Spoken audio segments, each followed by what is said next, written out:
Hi,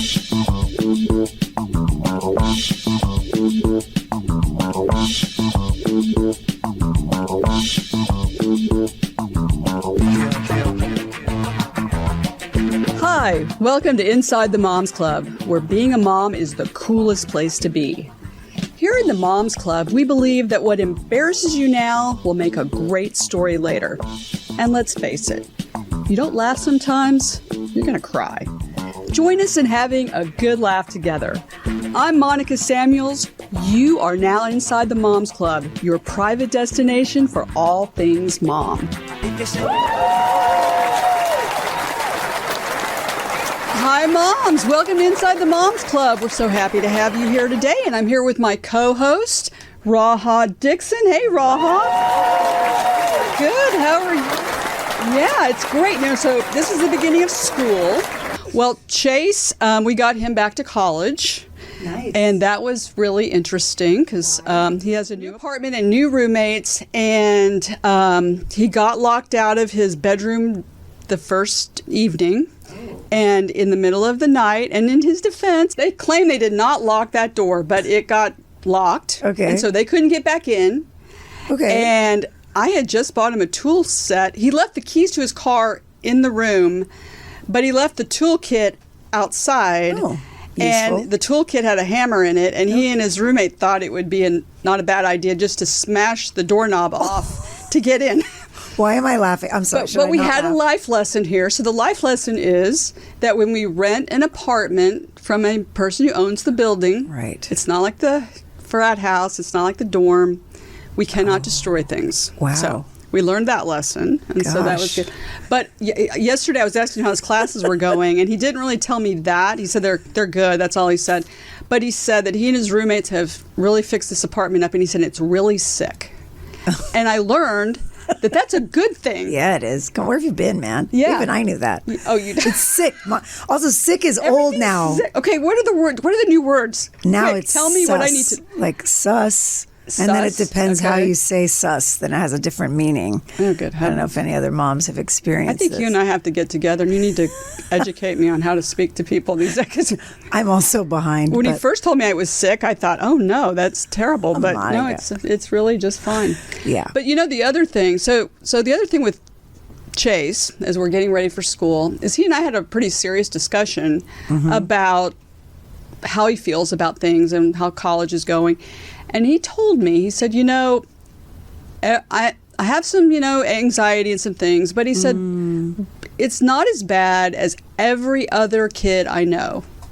And he said, every other person I know right now, they have anxiety, they're depressed, and some of them are, they're having serious it's problems. Real. It's real. It's very real. And I don't know if it's related to the pandemic or if it's just something that we're now more aware of, and so we're paying more attention to these things. That's a good question for our next guest. I feel. Well, that's why we have a great guest to discuss all this with. Yeah. And so let's bring her in so we can start the conversation. Mm-hmm. She's a celebrated writer and public speaker. She has a master's in behavioral neuroscience from the University of Missouri at St. Louis, and she currently writes for Psychology Today, where she educates particularly on schizophrenic spectrum disorder. She's written for the New York Daily News, the Huffington Post, and moms, please welcome Sarah Myers. Sarah, welcome to the Moms Club. Thank you for having me. Well, thank you for being here. There's so much to talk about, just generally with mental health, with teens and adolescents and young adults, but specific disorders. So I don't even know the best place to start. Let's start with your story. Yeah. So you were diagnosed with schizophrenia, and if you want to share with us how that diagnosis came about and a little bit about your story. Yeah, so I'll bring it back a little bit early in my childhood. So I actually started having mental health symptoms when I was about 13 years old. So it began in the 7th grade. And at first, I was on my computer looking up what depression was. And I told my dad, I was like, I think I have this. And he at first was like denying it. He was like, what? You don't have that. No, that can't be. But then after some back and forth, we finally agreed to go to a therapist, and I was diagnosed with depression. But that diagnosis evolved when I was in high school, when I was 16, to post-traumatic stress disorder. But at that time, I still wasn't telling everybody what was going on. So I wasn't telling them about the hallucinations or the delusions. I would spend all my time in the library, like reading about soul clusters and like thinking that I was a reincarnation of Jesus. And I thought that my friend group were like the 12 apostles. So I had all of these things that describe what psychosis is, but I didn't really tell the doctor. But the doctor noticed that I was having some unstable mood, so he put me on a mood stabilizer, which was actually an antipsychotic, which helped my mood and then also helped my psychotic symptoms. But then it wasn't until I was 23, I just decided I was going to go off of all my medications at the time. And when I did that, that's when things really came to a head. Did you taper? I realized that Sorry to interrupt. Did you taper off, or did you just cold turkey cut off? No, I just told my doctor that I wanted to be off of them, and then we tapered off of them. I was really adamant about it. I was like, I feel like I'm gaining a lot of weight, and I'm getting these side effects. Like I have locked jaw, which is a common side effect of antipsychotics, and my muscles are twitching, and I just don't think this is healthy. So I basically overrided his suggestion and said that I need to be tapered off of these, or else I'm going to go off of them cold turkey, which is not an advisable thing to do when you're on medications. But I went off of them, and then that began a whole year of a manic psychotic episode. I began buying plane tickets every single month, and I would travel to a new city. I was just out of control. I was like being really promiscuous. I was getting into very risky situations. I was partying a lot, doing drugs. And I scared the crap out of my dad for that year, that's for sure. And by the middle to end of the year, I met with a psychiatrist who sat me down and told me that I had a psychotic disorder. And that was the first time that somebody ever confronted me about these conditions. Sorry, Sarah, what made you seek out a psychiatrist at this point? Because it sounds like you're having a blast in your universe. You're doing all the things you want to do. What made you sit down in front of a psychiatrist at that point? So I had been seeing different psychiatrists since I was 16. I had already seen a child psychiatrist, and he was the one prescribing me the first antipsychotic that lessened my mood symptoms.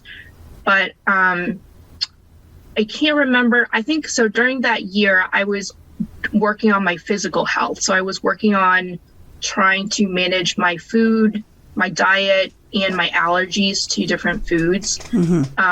So I went to this clinic that was a holistic health clinic, and they had a mental health department. So I sought that out because I think that I realized that I needed some help.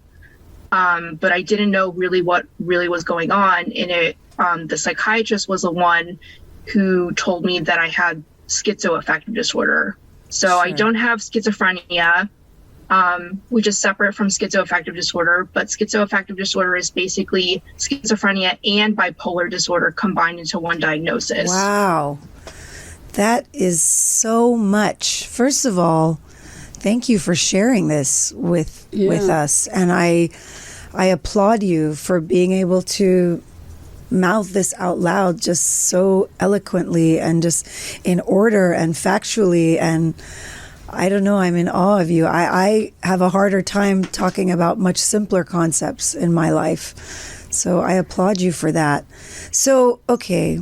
So it's a combination, but what does that mean? So a lot of people, maybe their only understanding of schizophrenia is watching A Beautiful Mind. So, okay, it's voices in your head, and bipolar, okay, it's when you're down, then you're up, then you're down, then you're up. So combine them. What does that mean?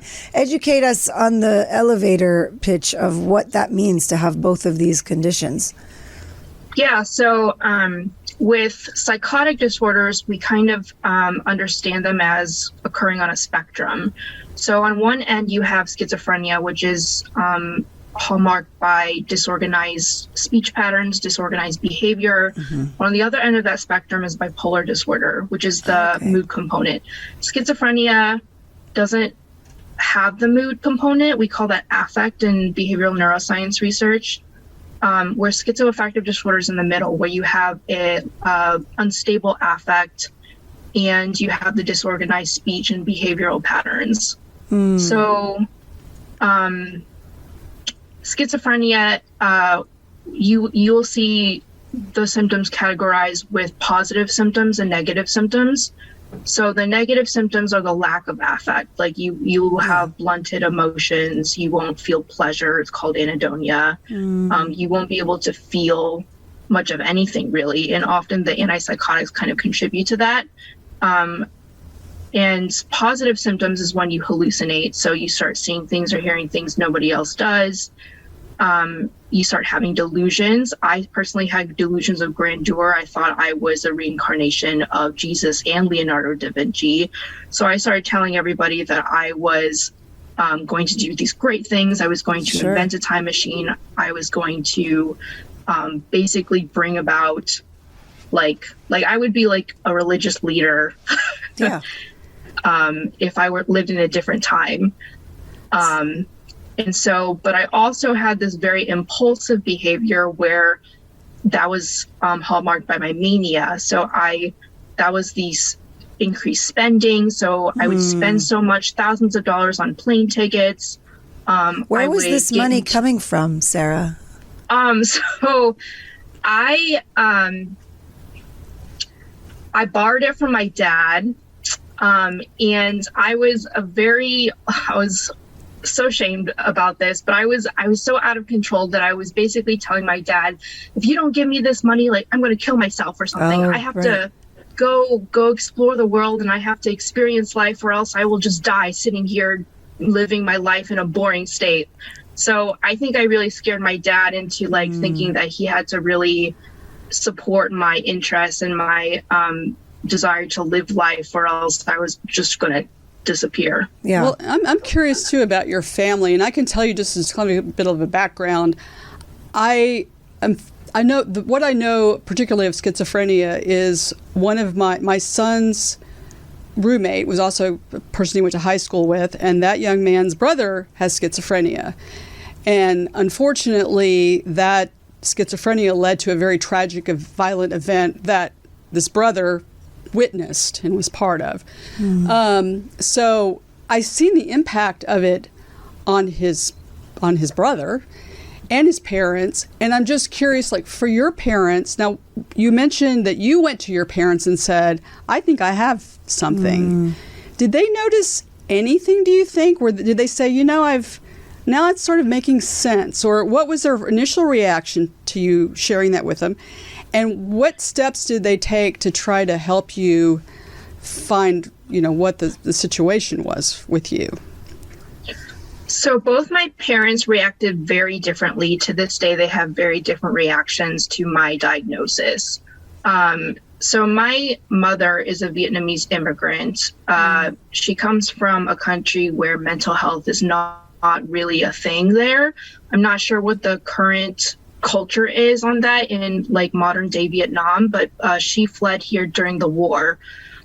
So she did not believe that I had any form of psychosis at all. Her brother lives with schizophrenia, and my dad's side, 2 aunts and uncles had schizophrenia, and she looked at me and she looked at them and she decided that I wasn't like them. She said, you're not actually sick. You don't act like them. You're actually very capable and very smart.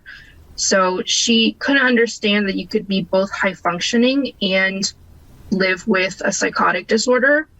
But my dad, on the other hand, like I said, in high school, I kept the symptoms very hidden. I wasn't telling anyone that I was going to the library to research these ethereal theories about my spiritual ideas or my religious ideas. So my dad didn't really notice until I was 23, when I was obviously doing drastic things like asking him for excessive amounts of money and, like calling him while I'm on an acid trip, for example. Sure. That was a whole thing too.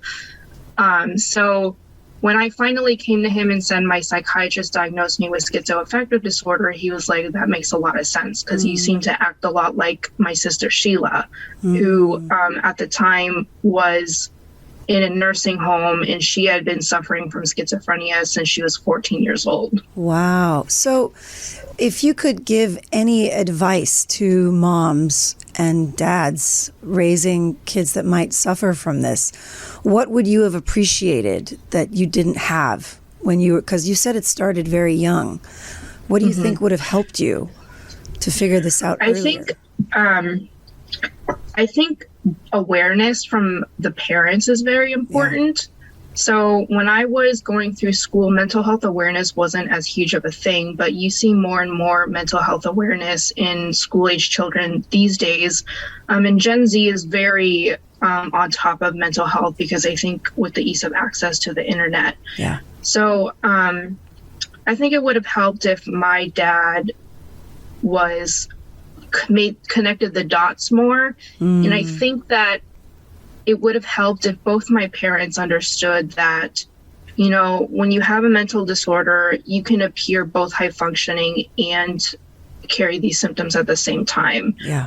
So it's not one cookie cutter. You know, I think the culture has this perception about schizophrenia that you're just totally defunct and you're not a real human being at the time. You're either a homeless person rambling to themselves, doing monologues on the street, or you're the super healthy person. And psychosis occurs on a gradient, so you can have everything while still living your life. So where are you at now? I'm doing really well now. Good. I take medications for my disorder. I would not be here today without my medications. I've been taking them for 5 years. I just completed my first master's degree in behavioral neuroscience from the University of Missouri. Wow. And I'm pursuing my second master's in creative writing at the New School in Manhattan. Wow. I think what's interesting with your writing for Psychology Today, and you're drawing attention to this, awareness to it, but particularly that it is a spectrum. What you were just saying, it's not, we've sadly developed some this idea around the word schizophrenia that it means one thing, and it really doesn't. I mean, it is on a spectrum. So that's really helpful for people to understand and to get a better idea of what it really means. And we've done some real disservices too as a society in it. I mean, sometimes, you know, some of the caricatures and movies and things are not helpful. So I really appreciate that you're out there getting the word out. So one thing as far as it being a spectrum disorder, what I was reading about depression and what you described is when you thought, well, I have depression, kind of mimics what the spectrum disorder is. If you're a parent, so you see your child is depressed. Do you think there was anything different in how you were expressing your depression and how someone who's actually can be diagnosed as depressed? Oh, yes. Or was it the same? There are definitely behavioral changes that occurred years. So researchers are looking at the age of onset with symptoms years before you have an initial psychotic episode. So actually, depression is kind of one of the precursors for a more serious disorder like schizoaffective disorder. So, but my issues actually began in childhood. So I was actually assaulted by a family member when I was about 5 or 6. And when that happened, I started having a lot of nightmares. I started having a lot of temper tantrums. I started asking my dad to sleep on the floor with me next to my bed every night. And those are all symptoms that something may be wrong or that something may have happened. But my mother was the one that was always home. And so she was the one disciplining the kids. So she took it as like a negative thing. She said that I was just a bad child and I was being punished for that at home for my temper tantrums. And that was really common, I feel like, in the 90s, until we had this trauma awareness movement that happened later in like the 2000s or so, moving towards trauma-informed care and treatment. But those were some of the signs in childhood. But then when I was in middle school, I started sleeping excessively. So I would spend like 12 hours a day in bed. I wouldn't want to go outside to play with my friends. I'd be really isolated, and I just basically shut down all my major interests. I think what you're describing, I don't know about you, Monica, but I feel like it's every parent's worst nightmare that something happened to their child when they were 5 and they missed it and they lost the opportunity to help them. Is there a way, I mean, did you tell any of your parents? And if you didn't, was there anything they could have done to help you to speak of what happened to you when you were 5? I didn't tell anyone what happened to me until I was 15 because I just didn't simply have the words to describe what was going on. It didn't make sense to me until I was 15. Actually, it was because I was sexually active when I was 15 that I realized, oh, this was related to that. Wow. So I didn't know even what it was. It was just this buried memory that came out in like nightmares. I would have these drastic fears and paranoias about like getting pregnant. So I picked up some things from the culture. I realized that like, you know, sex and pregnancy were linked, but I didn't really know what that meant. I didn't know anything about the language about sexual education. So I think that if I had had sexual education in a kid-friendly way, and I was taught about warned about boundaries. If someone in my life were to invade those boundaries, what should I do as a kid? And if I had someone to recognize my temper tantrums and my behaviors as symptoms of a traumatic event instead of behavioral problems with my character, then I think that could have sped the healing process a lot more. So let's also talk about the drugs that they put you on, because I know I have family members who have bipolar disorder. They're put on medications. They do gain weight, and as a young person, that's not something that they want to do. So they get off of them. Or I know someone else who he was depressed. The family put him on medicine, and they blame the medicine for his suicide, actually. So I mean, there's a lot there. Now you actually voluntarily decided, I don't want to be on this medication, but now you're saying you're studying for, you have a master's degree, you're studying for another. The medication has helped you. What would you say to a young person whose family, or to the family, like, should they hesitate sometimes to allow these drugs to be prescribed for their kids? What would you say as a professional and someone who's experienced this about the issue of medication for these illnesses? So there's a lot of criticism and, I guess, hostility towards the industry of psychiatry, understandably, from patients. I was one of those people. I distrusted psychiatrists.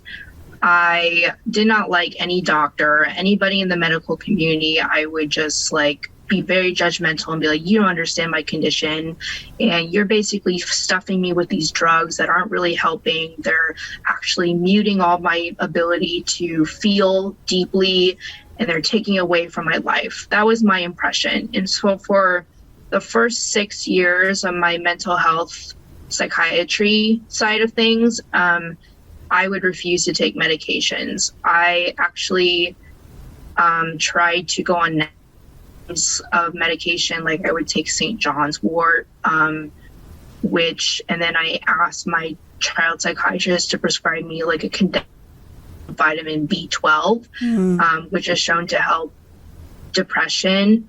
But I think ultimately in the end, I realized that medicine is not evil. And the more we move along in research, the more advanced these medications become. So with antipsychotics, for example, there's different classes of antipsychotics. The first class will make you gain weight. They're known for kind of being sedatives. They make you sleepy very easily. But the second generation of antipsychotics are less. They're they are not. How do I say this? You're less likely to gain weight and to have side effects from the second generation antipsychotics than you are from the first generation. So just keep in mind that psychiatrists are people too. And if you kind of approach your mental health care in terms of like a cooperative partnership between your doctor and yourself, you can also request and advocate for yourself, saying, these are my needs, these are my priorities. Yeah. I don't want to gain weight. I don't want to be sleepy. I don't want to have an increased appetite. You can let your doctor know that. And I think the doctors, if they're attentive and up to date with current research, they will guide you towards your desired outcome. Well, there's that. I know we have moms that have a lot of questions for you, Sarah, at this point with the topics that we've covered. Yeah, yeah, absolutely. Can we get some of those in? And we have Zoomer moms who are with us today, who I'm sure have a million questions. So let's introduce our Zoomer moms.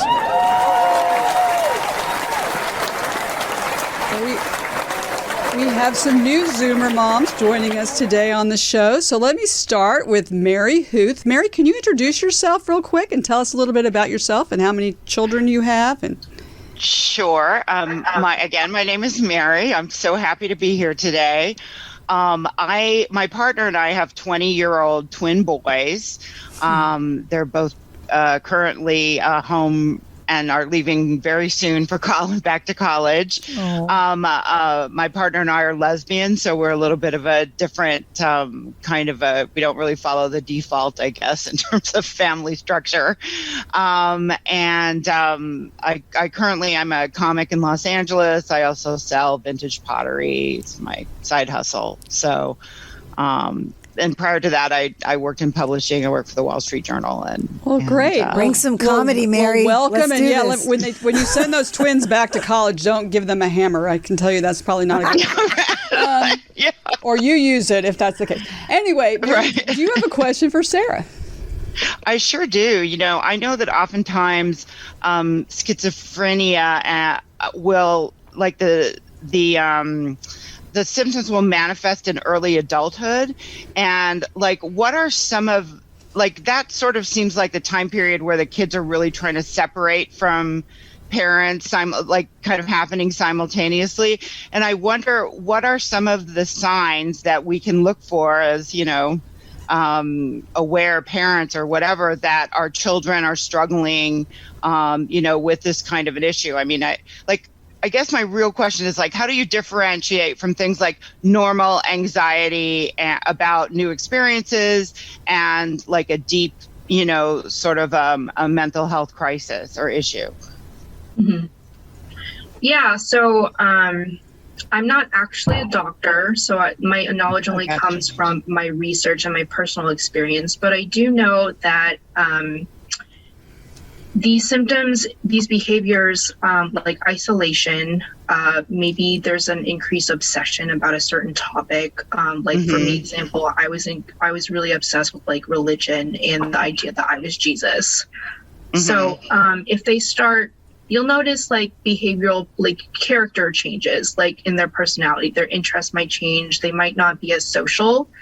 And if that persists for more than about a few months, that's a sign of a mental health change, not because usually kids who are going through normal phases will have it an acute episode, say I hate you or I don't like you or I want to be alone, but they'll come back around and they'll be normal again. Yeah. Right.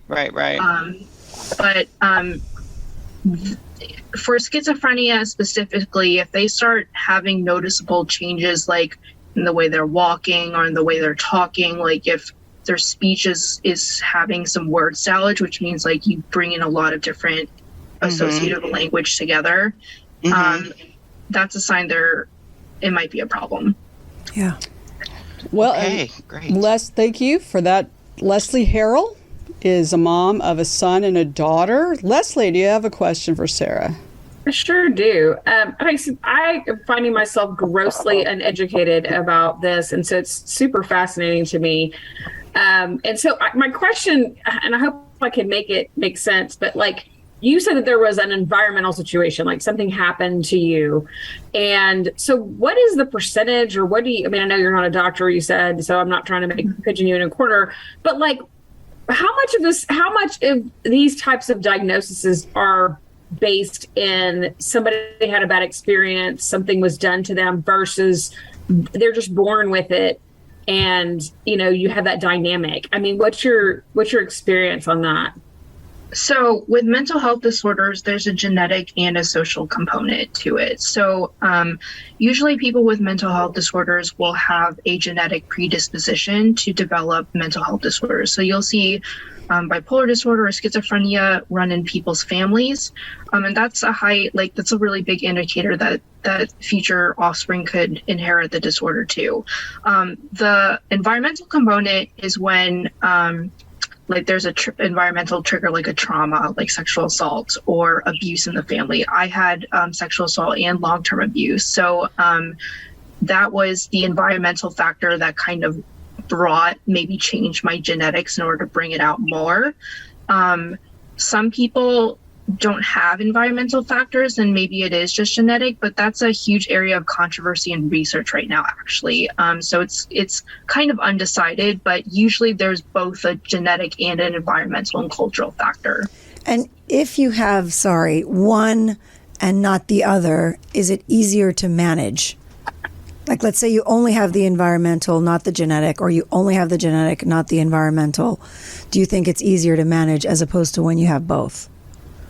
So the manifestation of the disorder will be the same no matter the cause. Interesting. I think so maybe if it is purely environmental, if you change the environment and get them out of the environment, their depression could lift. But then that raises the question, was it really depression or as a disorder, or was it just like a mood response to your environment? So some of it kind of depends on the label and how you actually diagnose and categorize a disorder. Yeah, it's such a deep dive, isn't it? Yeah, you'd be masking. Well, thank you. Dani Brooks is also new to the Moms Club. Dani, welcome, and tell us a little bit about yourself.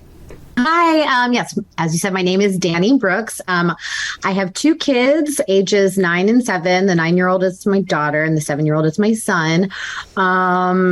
Raising them with my husband, and I am a baker. I have my own bakery out of the house thanks to the pandemic. Nice. And I'm also a comedian. Did I say I'm from Los Angeles? I live in Los Angeles. That's about all for me. Well, awesome. If I had a bakery in my house, this would not be good. I'm very jealous.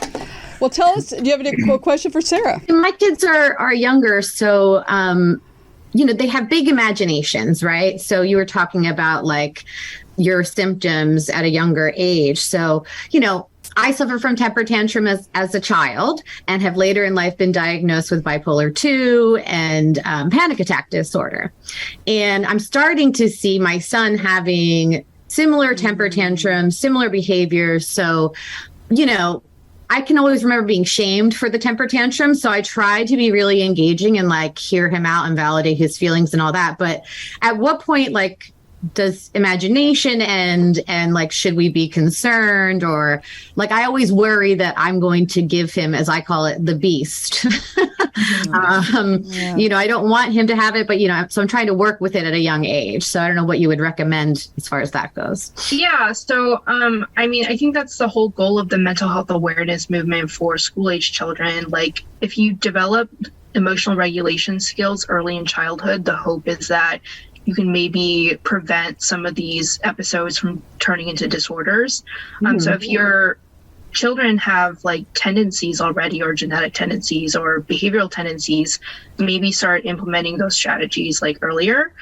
And then really, I don't think that for boys, the disorder, the age of onset is different for boys versus girls. So I think with boys it's later and with girls it's earlier, and it usually starts in early adulthood. So with girls, for psychotic disorders, I know it begin around like late teens to early 20s, whereas boys, I think it's later. I think that's right. I hope that's right. But yeah, so yeah, just guiding them towards mental health awareness, I think will help in the long run. Great, thank you. And Judith Foster Thompson is also new to the Moms Club. Welcome, Judith. Tell us a little bit about yourself. Thank you. Thanks for having me. I'm a mom of 3 adult children. I live in Los Angeles. I also am currently caregiving for my 91-year-old mom. And I use stand-up comedy as my positive outlet. We got the comics out today. I love it. Yeah. It's a great way to spin whatever tragedy or dramas in your life and be like, oh, that's going to be great. It'll be so good later. Sarah, I have so many questions, but I'm going to just kind of put myself in the place of a parent that may have an adult child that does have a schizoaffective disorder. And I know that a lot of people will tend to self-medicate in order to try to, get relief on their own, like chain smoking and lots of things. But are you personally constantly having to regulate your medications and reassess and reevaluate? Like, when can you feel when things are starting to need some adjusting? And if you're a parent and you have an adult child already, how can you support them in that, finding that? Yeah, so these are all basically the first steps to accepting recovery and the whole path towards a better life. I think that many people don't move past the initial phase of accepting that they have this disorder, and that's a huge factor in like determining whether or not they will do well with the disorder. You have to accept that you have the disorder in order to confront your issues and your limitations with the disorder.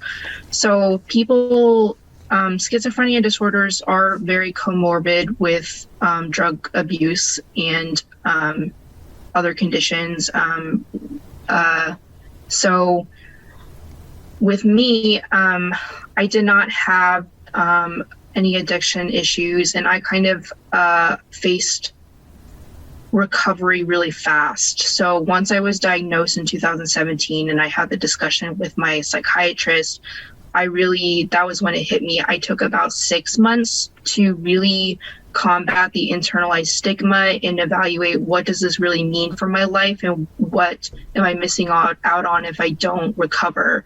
So I turned to positive coping skills. Like, I embrace public speaking. Great. I formed a new identity for myself. I was like, I'm going to be a public person and share my story and write about it and just own it, because I don't want this disorder to control me. I want to be in control of it.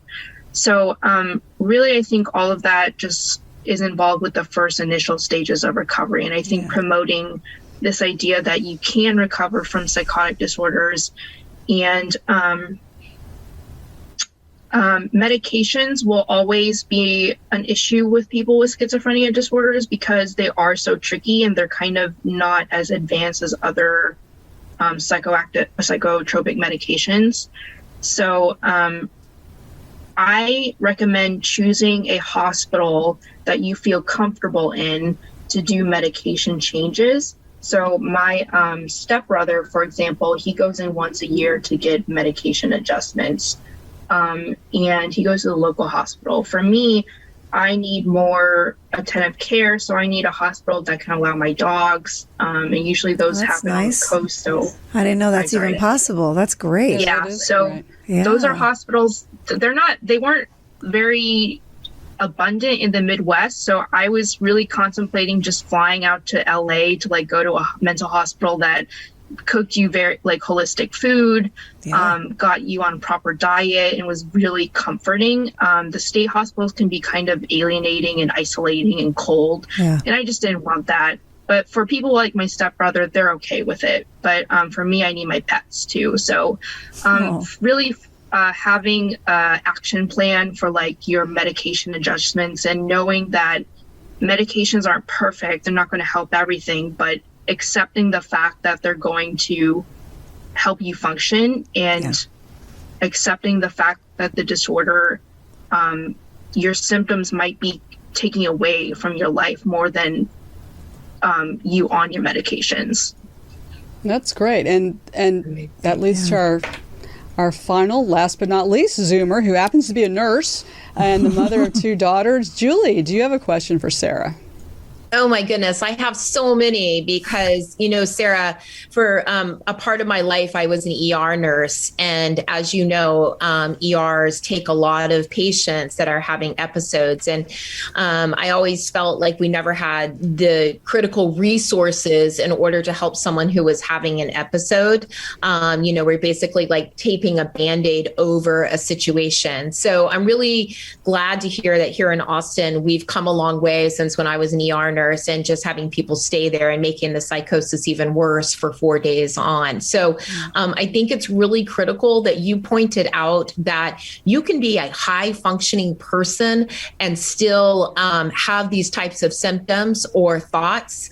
My main question to you is about the hallucinations, and obviously this could be age related, but did you not want to mention it when you were having them because you were unsure of what they were, or you thought that someone may possibly commit you or put you on a medication that you weren't going to be familiar with? And was it all fear-based? I think that you've done an amazing job of releasing any type of stigma and using the word acceptance so you could have a better life. But if you could speak to that, because a lot of people don't want to mention that due to fear of what could happen to them.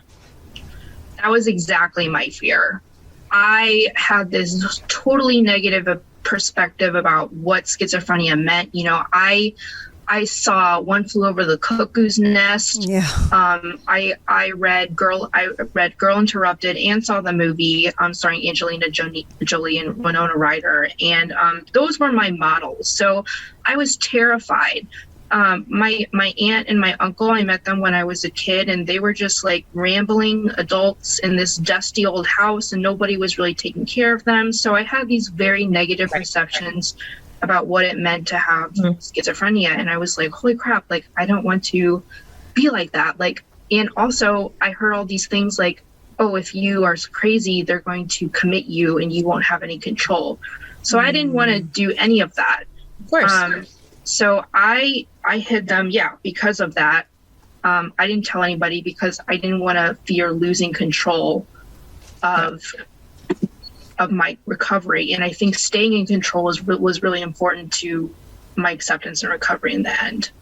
Well, I understand that. Sarah and all the moms, thank you so much for being here today and talking about this subject. It's really important, and I think by moms listening to this out there, you're going to gain a lot of information that may actually help and save your own child. Or a friend's child. Really great. It's cousin's really child. Great. We so appreciate it. And where can we find you on social media, Sarah? You can follow me on Instagram and Twitter, Sarah with an H, A-N-M-Y. So it's basically Sarah and My. And that's just my middle name and my last name, just shortened. Great. Well, great. Thank you so much. And thank all of you. We'd also like to thank our sponsor today, Catch Events. They're a wedding and event planning service, and they can turn your dreams into reality, which that would be pretty awesome. You can find them at Catch Events and catch us on Instagram at Inside the Moms Club. We're doing some pretty cool, fun things on Instagram. She's doing some great fun things. So speaking of stand-up comedy, your videos, yes.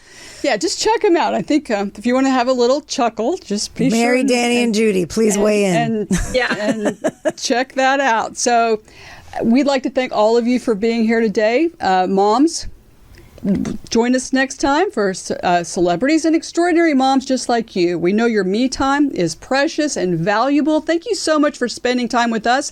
And remember the Inside the Club motto. If you don't laugh sometimes, what's going to happen? Well, you're going to cry, and that's not a good thing. I cry anyway. Do not cry. Let's laugh, moms out there. See you again next time on Inside the Moms Club.